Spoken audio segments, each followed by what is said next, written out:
Hey everyone, this is Tori O'Neill, and welcome to another Real Talk session. Today is going to be a really fun one. We're going to be talking about, fun? Yeah, it'll still be fun. We'll make it fun.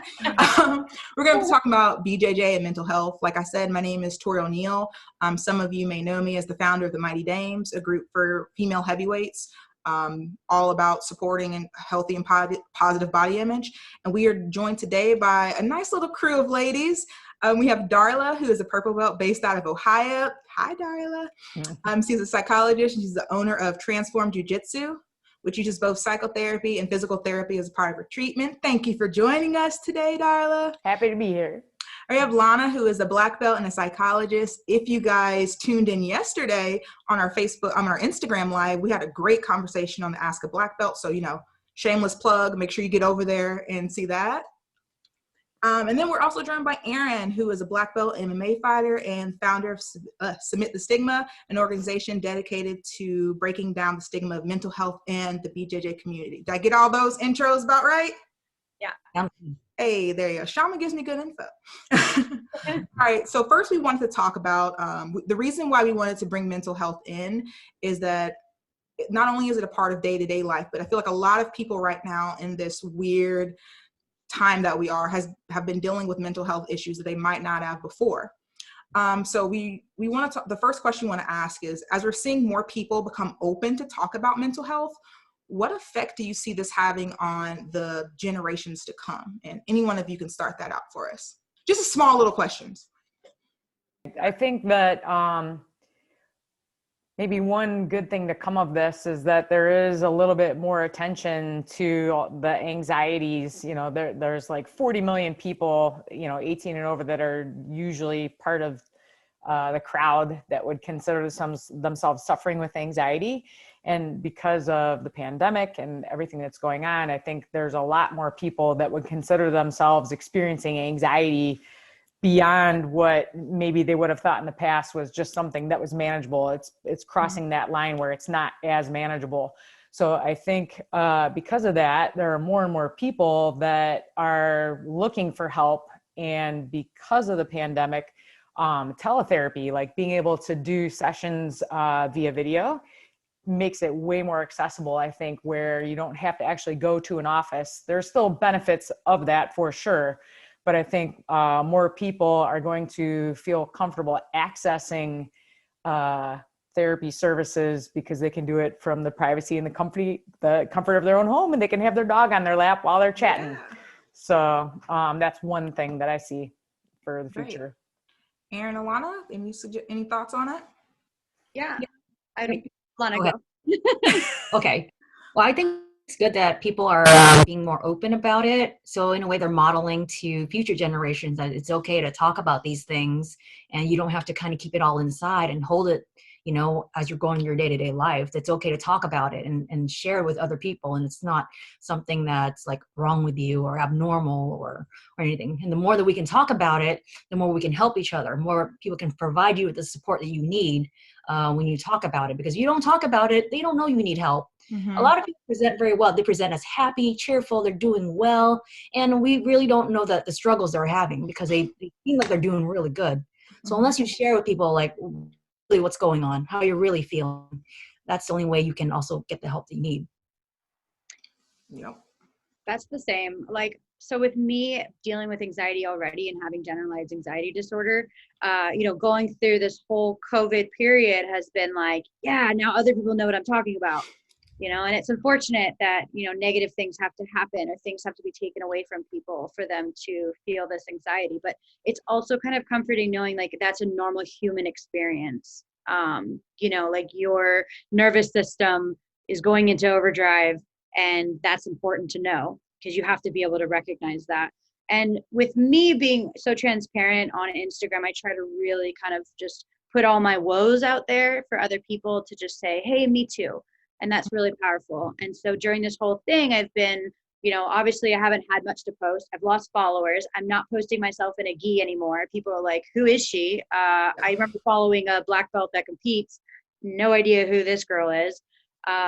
But through it all, I've been able to say, you know what, I've been adjusting and even without having jujitsu in the past couple of months, I've been able to live, which I used to think, over 11 years of training, and I made it full time when I was like a blue belt. So being able to live without training and finding other ways to adapt with my anxiety has been really eye-opening. And hopefully for other people, just knowing that they're not alone and knowing that they can talk about it and that it's not a big deal. Like, hey man, we're all going through this. So it's a weird connection.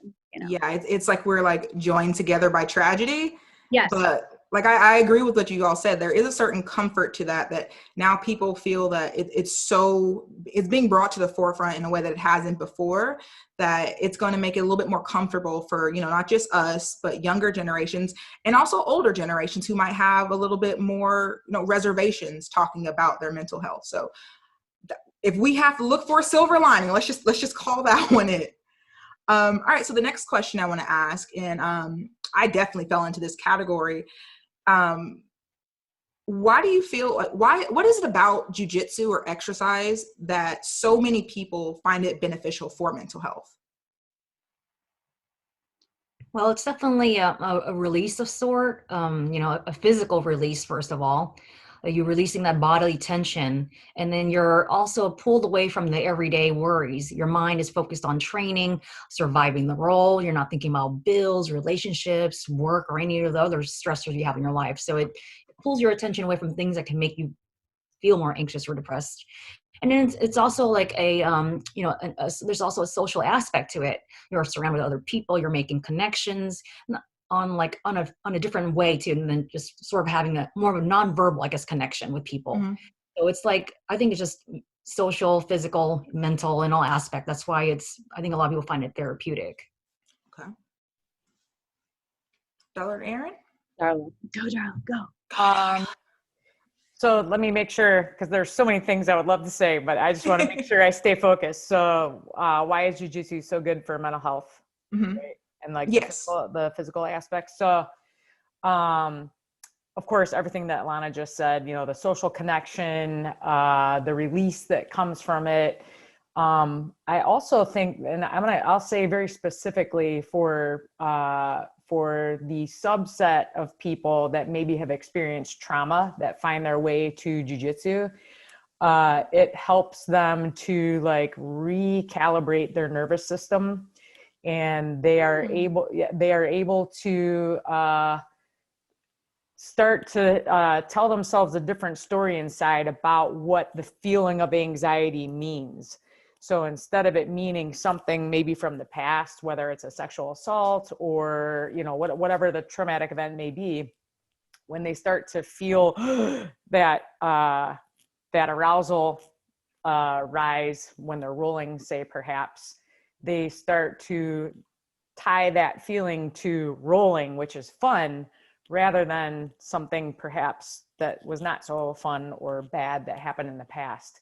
So I think that for so many people that have experienced trauma, and let's say in particular, just whether it's related to sexual assault or not, I think that for people who come to jiu-jitsu for self-defense aspects, jiu-jitsu is very powerful because not only do they start to recalibrate and redefine what anxiety means when there's, an attack happening, but it also,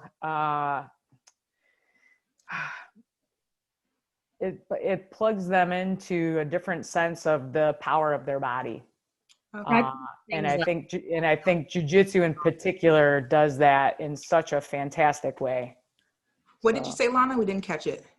I was saying, just along what you're saying, Darla, is like, I think people become a lot more empowered in their bodies. Yeah. That's an important thing, building that confidence in your physical ability. I definitely felt that. I was never really an athlete or anything like that, but I can just imagine for someone who has been victimized in some way, jiu-jitsu has kind of given them their power back in their bodies. Like, hey, I can react under stress. I know how to choke you. I'm dangerous. What girl has not been felt so good to be called, oh, you felt so heavy, or that was really good. Or, it's a different way of seeing your body and your abilities. So I think that jiu-jitsu in that aspect is very powerful and therapeutic. But I've also seen people talk about how jiu-jitsu has been triggering. You know, they've been in certain positions where it made them flash back to something that happened, and then it became traumatic. So I would say people who had physical traumas, they kind of tread lightly and just know that certain positions might be more traumatic. And if that's something they can share with their coach, so their coach can kind of watch out for that too, I mean, that would be really good. Okay. Erin? I love what both of you guys have said. It's so accurate. I feel like you guys are, you know, the educated people who are like, you're trained for this, right? So I'm like, I dabble, right? So I don't have a psychology degree. I don't have, you know, the paper that tells me that I know what I'm talking about, but I've lived it. And I've done a lot of research on my own. And what you guys said is just so important, especially Darla, rewriting the story. Everything is about like our story. And I feel like I'm constantly writing mine and rewriting it. And I have an English degree, like I'm a writer. So that really kind of goes, with, there's a narrative involved. And so I think adding on to, instead of just reiterating what you guys are talking about, but the empowering part, I think, comes with being tough. Women are not supposed to be tough. Women are supposed to be agreeable and not necessarily submissive, but to the more passive. I was told that the most feminine thing you could be is a receiver. You receive help. You receive compliments, right? And I'm like, no, I'm the person that's like, shut up, no, or like, dude, I got this, do it on my own. So kind of going against the feminine aspect in jiu-jitsu is nice. I mean, you're complimented in other ways. Like, I like being told that I'm strong. I like being told that I'm hard to submit. I like being told that I'm tough and that I'm durable, right? And those aren't things we're normally told. So rewriting a narrative about who we are as females, especially, is really important. And I think that jiu-jitsu brings that. And of course, there's the social aspect. I like becoming one of the bros. I'm definitely like a dude, and I like that. And I have friends who are super, super girly who still roll with their nails done, and that's fine. And they can roll tough, and they can have both sides. But definitely having anxiety is going to be not only faced, and not cured, but faced. And you need to face it first. And it makes it into little tiny bits of information. So if you get your guard passed, you know, you could definitely make it equal to a failure or a lapse, you know, in your own life. But you can always come back from that. And that doesn't mean you can't submit weird shit in that position. Yeah. Can't recover, or you can't, you know, do something about it. So definitely, you know, there was points in my training where I'd be like, you passed, fine, just submit me, it's over. You get really bitter and annoying, and then they're like, you know, it doesn't end there. Yeah. And that's so great. It doesn't end there. I like how you all linked in that whole, you're rewriting the story, you're relearning your body, and you're relearning like what you can take mentally and physically. Me being a larger person, jiu-jitsu really helped me understand that my body doesn't always have to be looked in a negative light, that what really helped me is when I was able to see that my body was used for something positive for myself, not for another person. It wasn't Tori the provider or Tori the girlfriend. It was Tori the grappler doing something that her body was able to do. So I'm glad you all kind of echoed that, because that's something that had been dinging around in my head. Because like Erin, I have degrees in other weird stuff, but like I had to self-learn a lot of this before I went into therapy. So yeah, I like that. So the last question, which is probably one of the larger ones we have, is what would you say to individuals who are using only jiu-jitsu as their form of therapy? And the reason we want to ask this, because I think most of us were in lockdown at some point of this year, and that meant that we had no outlet. So what would you tell those people who are only using jiu-jitsu? Well, we would definitely, I would definitely encourage them to find other ways. First of all, the physical outlet. If you're doing jiu-jitsu, you're an athlete, you're doing something that's pretty tough. You know, rolling is probably one of the most strenuous things I've ever done in my life. So I would encourage them finding different ways to find that physical outlet, whether it's taking an online class, even looking at YouTube videos, doing just running outside, maybe things you didn't think about doing before. So make sure you're getting like some sort of physical outlet. And then that social component, how are you managing that aspect of it and not isolating yourself? Because you're used to going to the gym, meeting your friends there, talking, having a good time, and now that's taken away. So finding a way to have that social outlet, connecting with others. I know there's been this big emphasis on social distancing, but we really should see it as like a physical distancing and try to maintain like emotional connection with other people. So we're kind of limited right now. I mean, people are using Zoom more than ever to kind of stay connected. So if people can do that, reaching out to your friends, and then finding ways to manage your sort of emotional inner state. So jiu-jitsu, you know how we always talk about, hey, we need to talk yourself into a more positive mind frame about things. So making sure that you're not having a lot of sort of negative thoughts about things like, oh, this is never going to end. I can't do this. So you got to reframe all those things that you're saying in your mind. Like, I'm going to get through this. It's going to get better. This is what I'm going to do for myself, so that you have more of a positive, sort of optimistic outlook. So those are just, I think, the bare bones of managing, I guess, during lockdown. Okay. Darla? Oh, okay. So as awesome as jiu-jitsu is, and we all love it, and we put a lot of time into it, I think for some people, it can also become an exit that helps them avoid things that they probably should address in some different ways. So for example, if someone is having relationship difficulties and they're going to jiu-jitsu twice a day, every day, it's a good way to avoid those relationship difficulties where jiu-jitsu is not going to fix those concerns. So, depending on what the struggles are, and if my relationship is creating anxiety for me, maybe I go to jiu-jitsu and I get my escape and my endorphins go and I'm in the flow, woo, and I get my 2 hours of release. But then when I go home, I still got to face that relationship stuff. Mm-hmm. And so that's where, the appropriate tool for the right job is important. So if I'm having difficulties in my relationship, perhaps I ought to seek out some marriage counseling, or perhaps I need to, talk with, whoever the shaman in the village is, whether it's your pastor, whoever you might feel safe with. But obviously I'm going to advocate for therapy because, we're the licensed professional would be trained in helping you with those very specific issues.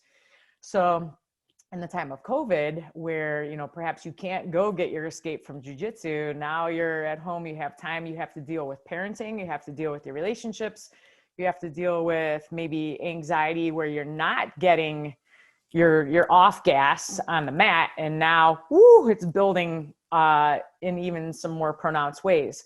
So for sure, we can all go online and look at all kinds of things in terms of what do you do, how do you do it. But there's something very magical. And again, this as a psychologist, I am going to advocate for talking to somebody because there's something very powerful about that therapeutic relationship when you talk to someone and they are your witness and they're there just for you. Here I am your container. I will hold everything you want to give me with, very little, if any, judgment and with safety. That is such a powerful way to address whatever your stuff is, whether it's anxiety, whether it's trauma, whether it's relationship stuff, whether it's I'm pissed off because I can't do jiu-jitsu right now.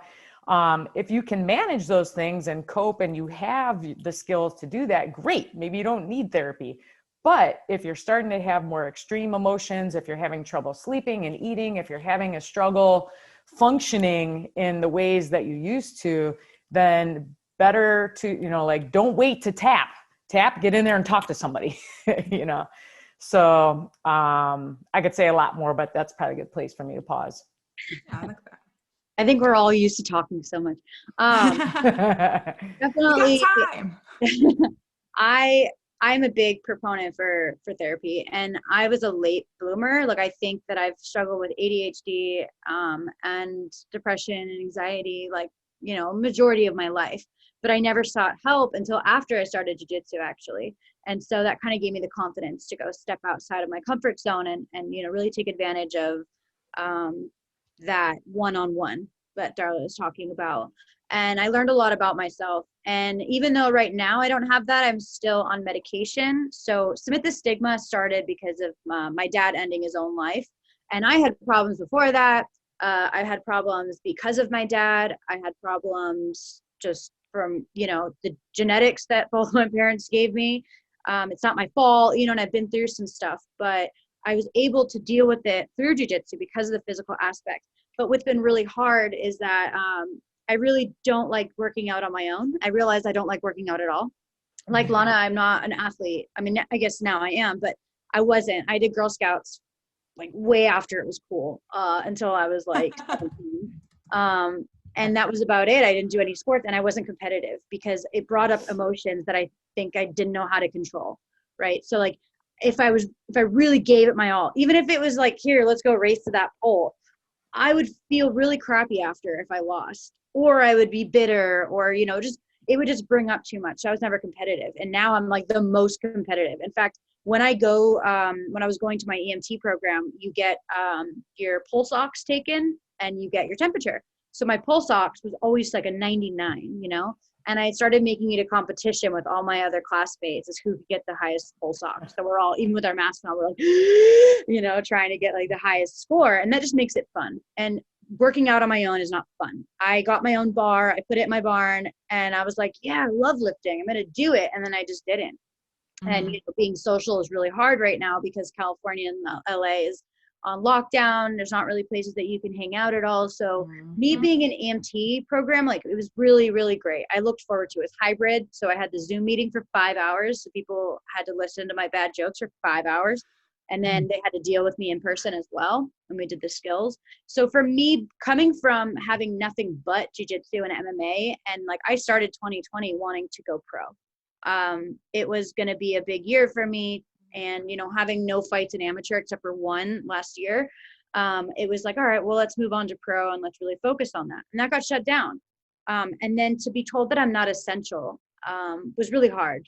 I definitely make my living off of seminars and, touching people and traveling. And suddenly it wasn't allowed and it wasn't important anymore. And to be told that jiu-jitsu is not essential, even though it's so essential for so many people, that was hard. So I just kind of redirected it and I said, okay, well, I'll go be essential. I'll go be a firefighter, starting with EMT, I'll go do stuff. So for me, I adapted. Not a lot of people can do that. They're set in their careers, right? My career wasn't really a career, unfortunately. And who's to say that even if I did go pro, if I would make enough money, so I've always, I guess, chosen the things that don't make money. That's what I told my mom. And that's why I still live with her. Hey, so, I decided to work in nonprofits. You want to talk about something that doesn't make a lot of money? So you should look up because I need with mine. The side hustle has been strong in 2020. Let me just say that to begin with. Pulling together everything that you want versus everything that you need. And it just made things a lot clearer, I think. But unfortunately that jiu-jitsu is seen as non-essential for so many people. I think it's really a good way to push them into professional help. And I was using BetterHelp, which is like the telemedicine version of it. And I have some friends that went on it as well. And it's great. It's like affordable. It's something that is consistent. You sign up and you speak to someone and, it's different than going to an office, but it's still really good. So anything like that, is accessible and deemed essential. And so it's important for people to reach out to get professional help and have that rewriting of your story. I would also add that everyone make sure if you do have insurance, check your insurance, because for mine, for instance, they offered free mental health for the rest of the year. So that's why I finally decided to go into therapy myself. So, and we use Doctors on Demand where you can scroll through and, look through it all, look at all the profiles and do it. But if I had never, because it costs, but like if I had never known that avenue was available for me, I probably wouldn't have went on trying to do things myself. And there becomes a point for some people, and it came that point for me where that was no longer an option. I needed someone else to help me, continue down the path. So everyone, if you have insurance, check your insurance, see what they offer, ask about mental health benefits. And if not your doctor, ask your employer. I didn't know that I also have free in sessions through my employer. Been there for 5 years, never knew that. So check your policies. And like you said, there are a bunch of other teleservices or, counseling centers everyone's revamping how they're doing everything. And mental health is definitely one of them. So we're just going to wrap up real quick. I just want to ask that any ladies have any further thoughts, anything you want to kind of add to the discussion that we didn't talk on today? I just want to say that, even if you go to therapy, that doesn't mean like you have to be in therapy forever. Mm-hmm. Sometimes you just need like a few sessions to kind of help you figure out how to keep on going, how to cope with the current stressors that you're having. Sometimes a therapist can just help you kind of look at things differently, so that you can kind of be more optimistic and keep on going and kind of get you out of whatever you're going through. Like, for example, Erin, I mean, you really kind of were really resilient and you coped with the situation by becoming an EMT. You kind of did that on your own. So for other people, I mean, they might not have like that drive, but maybe a therapist can help you figure out maybe what else can I do at this time that I don't have jiu-jitsu. Yeah, I would say the parallel is like having a coach. As jiu-jitsu athletes, we all know the value of having someone in the corner helping you. You may see they shout out something, maybe you don't see it from your angle, however that works. But we have coaches for reasons. They help our game. And I think, working with a therapist is having a coach. And I don't want to get into the difference between life coaches and all that. But the idea is that it's someone that's going to help you have some strategies, see things maybe that you're not seeing, help you connect some dots, and then move forward in your game. And that's what, good mental health, we want to be moving forward. We don't want to feel stuck. So I love that. I love that analogy as a coach. So having a coach is very, very important. I just want to add to what Darla was saying about the coach. And all therapists are not created equally either. Even if you have a bad experience with a therapist, I mean, that could be like, that was just not the right therapist for you. Mm-hmm. Right. So all therapists are different. You're different. So sometimes it's whether you match with personality wise and their approach. Every therapist is going to have like a different perspective on how they should coach you or how you should do therapy. So sometimes some therapists may not have like, a perspective that, kind of goes along with you. So even if you have a bad experience with one, I would say, try a different one. Or if you go to 1 or 2 sessions and you feel like this person doesn't really understand you, then I would recommend trying a different person because they're all different. We're not created equally. Yeah. I love that. Being a high level competitor was really hard. I only trained at the best gyms, and I have trained at different gyms. And I've had certain professors that are better equipped to deal with my difficulties and my anxieties and whatnot.